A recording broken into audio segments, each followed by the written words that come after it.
વ્યાજખોરો ઉપર સખ્ત પગલાં લેવાનો ગુજરાત રાજ્યના માનનીય નાયબ મુખ્યમંત્રી શ્રી માનનીય ડીજીપી શ્રીના નિર્દેશ મુજબ અને રાજકોટ રેન્જના ડીઆઈજી શ્રી નિલિપ્તરાય સાહેબના માર્ગદર્શનમાં રાજકોટ ગ્રામ્ય જિલ્લાના સુલતાનપુર પોલીસ સ્ટેશનમાં એક સારી કામગીરી કરવામાં આવી છે, જેમાં ફરિયાદી શ્રી લલિત ઉર્ફે નિલેશ મોહનભાઈ ટારિયા એ મોવિયા ગામના રહેવાસી છે અને એ 44,000 જેટલા રૂપિયા આ કેસમાં જે આરોપી છે એની પાસેથી લીધા અને 20,000 રૂપિયા જેટલા પૈસા વ્યાજમાં ભર્યા પછી એ વ્યાજ નહીં આપી શક્યા, તો વ્યાજખોર જે આરોપીઓ છે એની પાસેથી 3 ગ્રામ સોનું, 340 ગ્રામ ચાંદીનો કડો અને 17 ગ્રામ ચાંદીની લડી, આમ કુલ 1,20,250 રૂપિયાનો માલ પોતાને અહીંયા રાખી લીધો અને આને ધમકી આપીને ત્યાંથી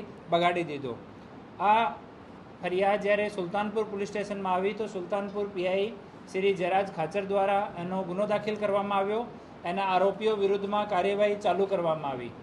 એના જ ભાગરૂપમાં જ્યારે આજુબાજુના લોકોને ખબર પડી કે આ વ્યાજખોર વિરુદ્ધમાં કાર્યવાહી થઈ રહી છે તો 90 જેટલા લોકો ફરિયાદ કરવા માટે આવ્યા અને જ્યારે આરોપી પક્ષ સાથે એ લોકો વાતચીત કરી તો આરોપી પક્ષે સ્વખુશીથી આ 90 પરિવારોનો જો કબજે કરેલો સોના, ચાંદી, મકાન અને વાહનોના દસ્તાવેજ હતા એ તમામ છે એ પરત કર્યા છે.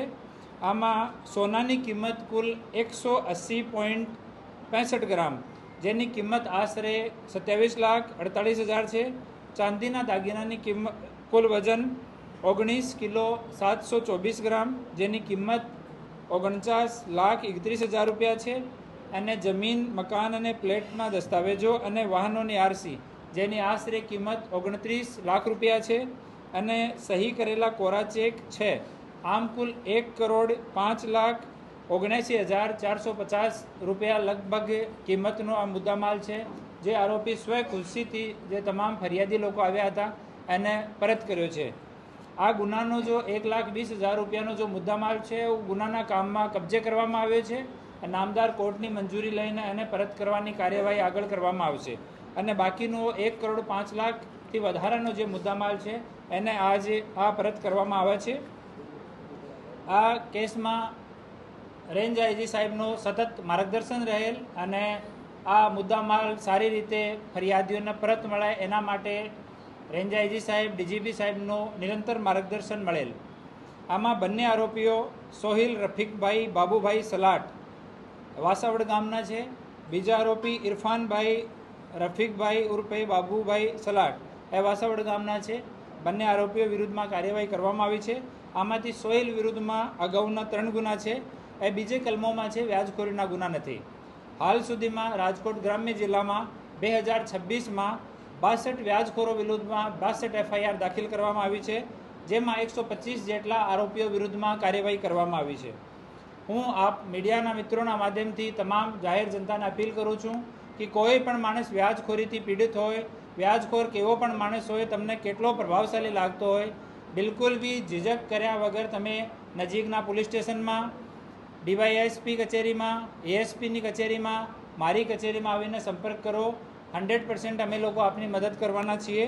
આ પ્રેસ નોટમાં અમારો કંટ્રોલ રૂમનો અને અમારા જિલ્લાના તમામ અધિકારીઓનો નંબર છે.